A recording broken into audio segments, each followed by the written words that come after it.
generative AI is really a revolution. And I think it will not only impact our media sphere, it will impact all our areas of life. And now your podcast hosts, Andre and Christian. Welcome to Connecting for Future, the podcast where we discuss the ways in which we can build a better tomorrow.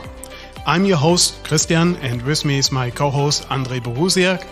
Today we are in Hamburg, Germany with Dr. Christian Sellmann, who is the Chief Sales Officer of the Handelsblatt Media Group, one of the biggest German language business, media and news service with daily newspapers, monthly magazines and electronic media products. Christian is also the Managing Director of Solutions by Handelsblatt Media Group and of the Handelsblatt Research Institute. So Christian is a very busy man, and we are delighted to have him in today's edition of Connecting for Future podcast. Christian, thank you for being with us today. Thank you very much as well. Christian, before we talk about technology, communication, AI, and other interesting stuff, let's talk about you personally. You are actually a lawyer. How does a lawyer end up in the media business? I think that's a very, very difficult question. So first of all, I have to say that when you look at my family background, they've been a bunch of lawyers. So my father is a lawyer, my mother is a lawyer, my grandfather is a lawyer. So being not very creative at this point in time, I studied law and it worked out quite well. And then I started as a corporate lawyer at big law firms in Berlin, Düsseldorf, and London. And then I realized I wanted to do more than just law. I wanted to be nearer to the actual business side. So I switched to the consulting sphere, so to say, to the Boston Consulting Group, which was a great time. And then I realized after a couple of years, I again want to do something else, and I wanted to make real money. So I started a startup in the ed tech sphere. Didn't work out as I expected, and so I switched again professions. And I was contacted by a headhunter whether I would be interested in joining the Handelsblatt Media Group as the managing director of the Research Institute. And I was always I love media. I'm a subscriber of I don't know how many magazines. I subscribe nearly everything. So there was a nice offer. So I switched professions again, and then I climbed a bit the career ladder there, starting as managing director of the institute, then becoming the general managing director of the solutions company, and then being part of the management team of the overall group. And in hindsight, I have to say, I'm a very curious person. So I tend to switch professions every 5 years. Yeah, we know each other for a couple of years now, and that's what I think as well. And you're also very creative, I think. So you have, I think within your job, you have created quite a lot of new communication formats in the past years and months. And I've been part of some of them, the winter and the summer summit, and also the industry summit, the circles. So how do you come up with all these new communication tools? Well, first of all, I have to say, and that's really true, that's obviously always a team effort. So it's a team creating these new formats. And I think if you look at what we did in the past, when I started at the Handelsblatt Media Group, which was around 5 years ago, I was very much influenced by a book by a famous Indian Harvard professor. It's called The Content Trap. And the content trap deals with the trap of the content, meaning that you should not only think about the content, but you should think even more about the connections you have and you have to develop. So, and they drew a circle that they said you have to think about the customer connections, you have to think about the product connections, and you have to think about the functionality connections. Meaning, when you have an audience, readers and users whatsoever, which are the elite of the business community in Germany, you have to really think very hard how to connect themselves. Shouldn't be a situation where you only listen in front of a panel and listen to the people there talking, because everybody wants to be involved. So the key thing of the formats we developed is we have to start a real community. We have to start a real dialogue. We have to start really connections between the users, so that we, in the end of the day, we do not have an audience and a panel anymore, but we mix them. Mm-hmm. So these are the connections of the users, and that is my core objective, to get really a strong community, because this is then the value we can create. So that's the connection of the users, and we have to have connections of the products. We have to think we have to analyze our portfolio, and we have to strongly think about how can we connect them. How can we connect the digital subscription with the face-to-face events? How can we connect them with reports we do? How connect we with everything that we create a new offering consisting of several products? And it goes hand in hand with the question of how to connect functionalities. So each of our products has a different functionality. When you talk about our news portfolio, it's just kind of giving information, giving the context of what happens in the business world. That is more or less not a dialogue. Right. But when you are talking about the events, it's a dialogue. So we have to kind of mix them all together so that we can build a new portfolio of different functional products. And that is a huge influence. It's just more or less one picture, which impacted me a lot when I started, and which I always kept in mind, is to see right now when you're asking that question, I think again about this book I can recommend to everybody, because it's actually to deal with digital change, mostly in the sphere of media companies, but also beyond that. So it's very important to always think about the connections also your users have, your products have, and about connections the functionalities have. If you think about reading books, what really inspires you if you read a book? And do you read them all to the last side, or do you stop reading when it bores you and there's no real inspiration for you? That's a very good question. First of all, I have to say I buy more books than I read. So I would say my youngest son says, "Oh, Amazon is still it's again in front of our door." So I would assume that in average I buy 2 or 3 books per week. Wow! And I think I read 1 book per week, and I think I pretend to have read 2 books a week. So when you would ask me about a book now in the business sphere, have you read it? The likelihood that I have read it to a certain extent is quite okay, and then I would even try to pretend I've read the whole book. And coming back to your question, whether I read the books from the beginning to the end, mostly I do. But this is probably a mistake, because maybe that's how I was raised, that if you buy something, you have to really read it from the bottom to the top, from the top to the bottom. One of the biggest takeaways from your new formats in the past, with the big unity among the participants, that everybody agreed that we really, as a society and as an economy, we are facing major challenges, and that some or even most of them can be tackled by the use of technology. So what's your view on evolving technology and the usefulness of tackling today's big societal problems? Well, that's a very good question. I think when you are thinking about the most challenging topics we have currently, obviously it's the climate change.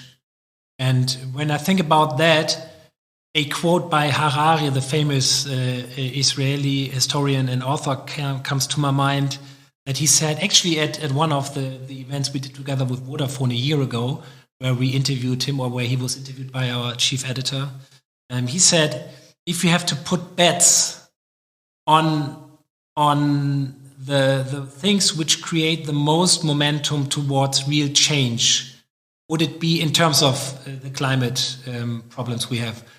If we had to put bets, it would always be technology and not the change. I think we will not tackle we will not solve the fundamental problems we have without the extensive use of technology and without an extraordinary progress in technology. I read a quote that we can only solve the problems with technology, and 50% of the technology, or maybe less, is not invented yet. So we have to have in mind that the technology is evolving dramatically, and we have to use it. Otherwise, we cannot handle the problems we have. Yeah, agreed. So I think, I mean, there's some technology existing, some are being invented. One of the big trends we see and we read all the time is artificial intelligence, ChatGPT and the like. What do you think is your view on AI systems and also the impact it has on the media business? That's a very difficult question. I think everybody who has now a clear view on the future in this regard would be really the champion of our days. I think the forecast or what we will see is very difficult in this regard. Irrespective of that, I think GPT as an example for generative AI is really a revolution. I'm very sure about that. And I think it will not only impact our media sphere, we'll probably come to that later, it will impact all our areas of life we have. So let's start probably, when we look at our own work, how could this ChatGPT help me in person? I think I already used it extensively. I use it as a research assistant. So you have, on the one hand, you have automated research. On the second hand, you have automated content creation. You have automated communication as well. And you have also a very deep analysis of huge amounts of data. And I use it day by day. And if I extrapolate that from my behavior towards a broader spectrum of people, I can only imagine that the impact is huge. So that is my level. But if we now look at the impact on the transformation of work, I think it's the same. So when you will start tomorrow, and when you think about creating your own career, you can start with an automated skill assessment, for example. You can start with an automated job matching procedure. You can start with a resume optimization. Well, you can say to a ChatGPT, I'm now applying to a job at Vodafone, and please adjust my resume to the extent, obviously that's still true, but to the extent that I will apply with much more success. And you also can use that as a tool for the job interview preparation. So when my toughest job interviews were always when I started at BCG. And yeah, I bet. So it's really hard. When I would now prepare for these interviews, I would just ask ChatGPT, just give me 5 case study examples which consulting firms like McKinsey, Bain, or BCG use, and help me in preparing for that. So I'm very sure if I would be in that position today, I would use ChatGPT to do my preparation there. So you're saying it's not a hype, it's No. It will stand here and it will evolve quickly. It will. We will not know. I mean, it's so dynamic. So even the step from the ChatGPT 3.5 versus 4.0 was also such a dramatic step. So that it's really hard to foresee what the future will bring. And I'm not talking about the future in 2 years. I'm talking about the future in 6 months. And whereas I just mentioned the huge opportunities which are involved, obviously, when you're talking about ChatGPT, I think you can also be a bit afraid of what will happen, because I currently do not see any real lever how we can regulate it in an effective way. But we will see. I mean, I read an article yesterday, I forgot who said this good words. He said, on the one hand, he's a bit afraid because he or she doesn't know how to handle it, and we are in the beginning of regulating it. So it's probably a bigger challenge than in the past to regulate technology. That's a problem. But on the other hand, he or she thinks that we are early on discussing that. So we are in the beginning of a life cycle of this technology. So we probably have some time to deal with it. So, and whenever I'm asked whether the glass is half full or half empty, I would always say half full. So I'm happy that we have this technology, and I think it will help a lot.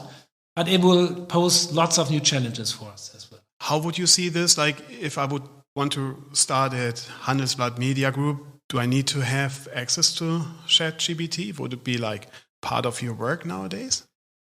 Currently, it is not, I think. I think whenever you ask our editorial staff, they'll say, "Oh, we'll gamble a bit with it, we played a bit with it, but we are not using it currently as a continuous working tool." Okay. But that is only a question of time. And I think let me put it the other way, since we are to a certain extent also a marketing or sales podcast here, if you do not have a clear strategy how to tackle these topics, or the ones you have in the sales or marketing sphere, saying analyzing customer behavior, analyzing customer needs, content creation, pipeline management, and so on, I think you should be very well aware of the challenges we have, and should have a clear strategy how to tackle, irrespective of the fact that you do not know what the outcome will be. But to not discuss this right now, to not analyze this to the extent possible, is really negligent. Transformation is a topic which you cover a lot. Do you think that every industry needs to transform itself in order to secure future success? Or are there focus industries from your point of view? Who could be left out? I mean, it goes without saying, as we talked before, maybe 3 years ago we thought that autonomous driving would create the situation that we do not need drivers anymore. So this development obviously wasn't as fast as we thought. And now it's the knowledge workers who are now heavily impacted by ChatGPT. So I would assume that it's impossible not to think continuously about the transformation of your own company, and that is really a dilemma. That I think the constant of our times is change. That's a truism, but it's nevertheless very true. And that's a human problem in the end of the day, because you have to work with your staff, you have to work with your people, you have to work with people which are probably not as curious as yourself, which have a bigger demand or bigger need to be safe. And to be very safe, it's difficult in these days. Yeah, that's true. I mean, the world is changing a lot. And the speed pace increases every month. Exactly. But I would assume that for the media business, it's also a good thing, because people need to have the right information, have to understand what's going on, have to understand what are the trends, have to have people that tell them, what's the underlying trend? Is it meant to be, or is it there to stay? So there's also a big chance for the media, I think.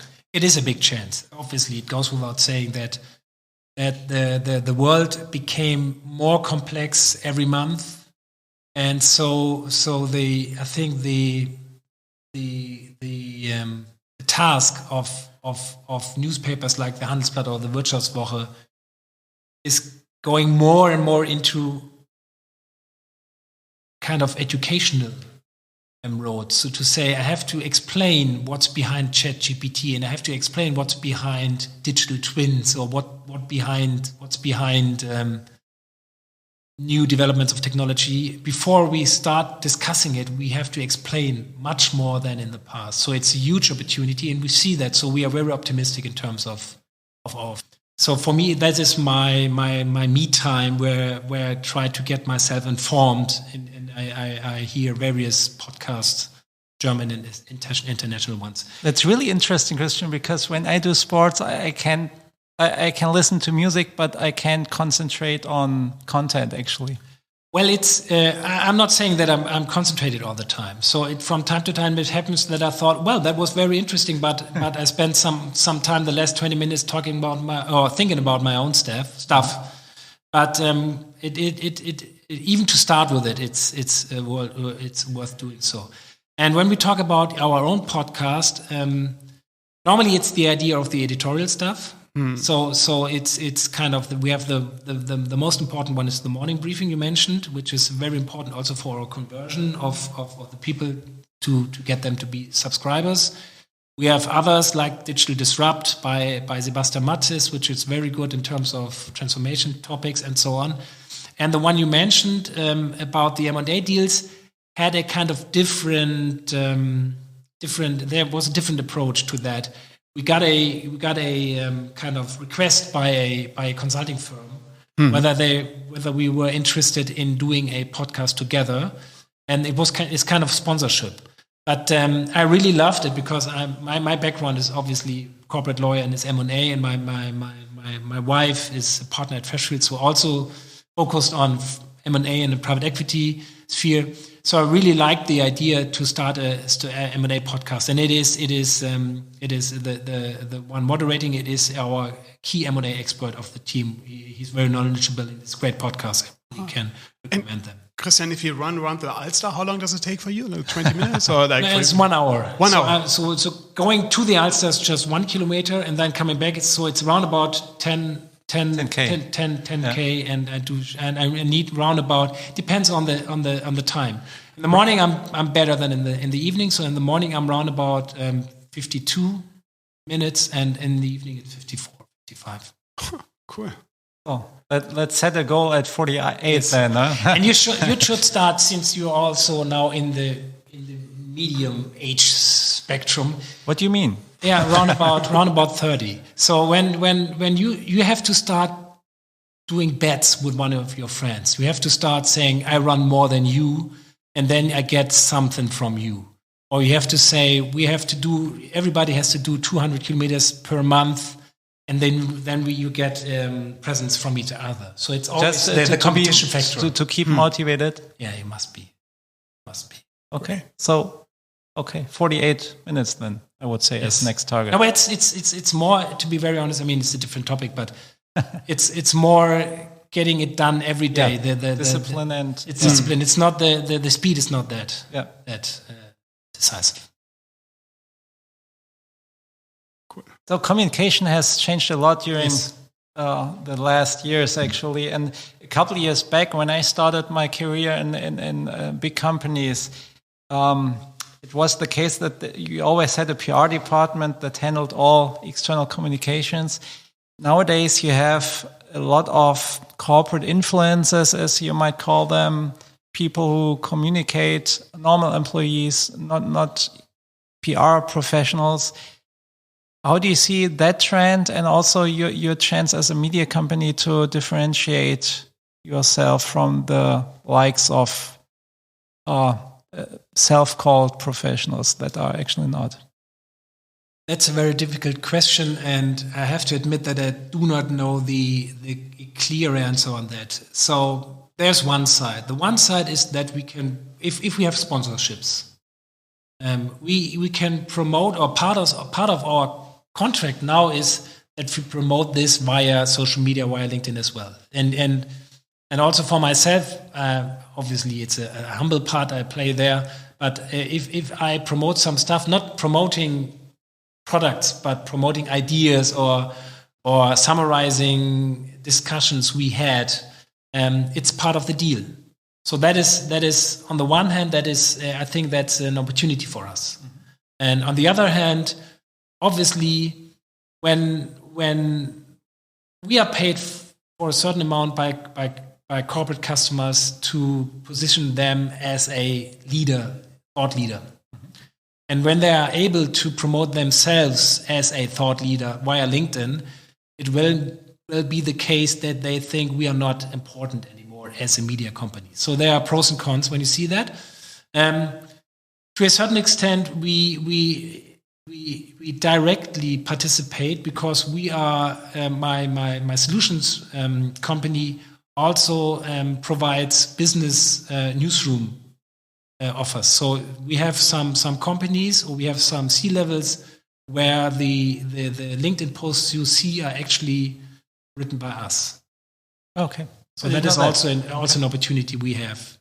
So it's mixed feelings. So obviously the power of LinkedIn is extraordinary. Right. And we will see how this will play out for us. Yeah, but I like your approach of seeing the positive in every trend. Yeah. And you are focusing on the German-speaking areas, but with LinkedIn, do you also focus more on EU and US business? I truly believe that we have some big players, some international big players, and you can obviously you can make lots of money out of it, and then you have there's always room for niche players.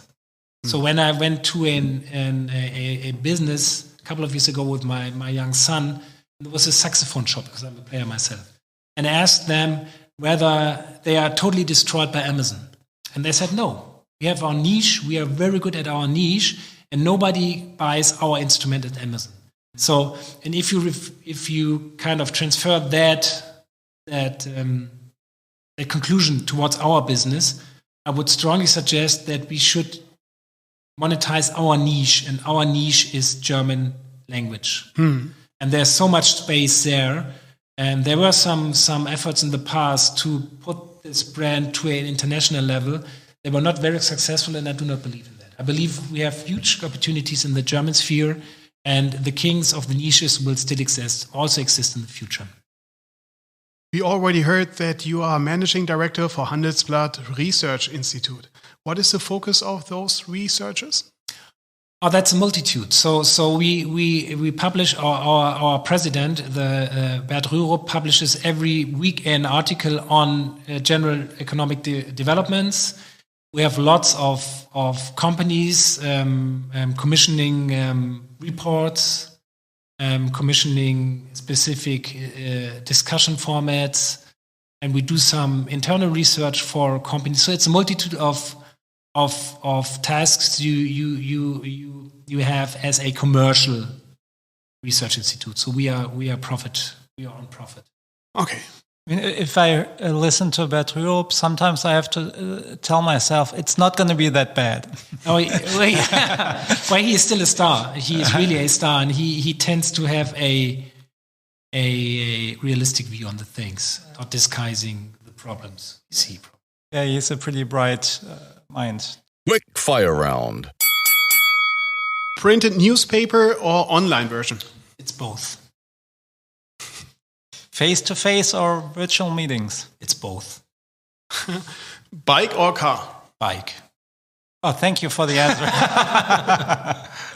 Both? That's not an answer here for us. So I can explain. I mean, I'm always looking at myself and how I handle things. So I'm still subscriber to some of the print newspapers. I'll still like reading the e-paper, which is more or less a print product, if you say so. But I'm kind of switching more and more into the digital sphere. So when I read roundabout, I think maybe 1.5 hours newspapers a day. I think now I'm at the time where it's 90% digital.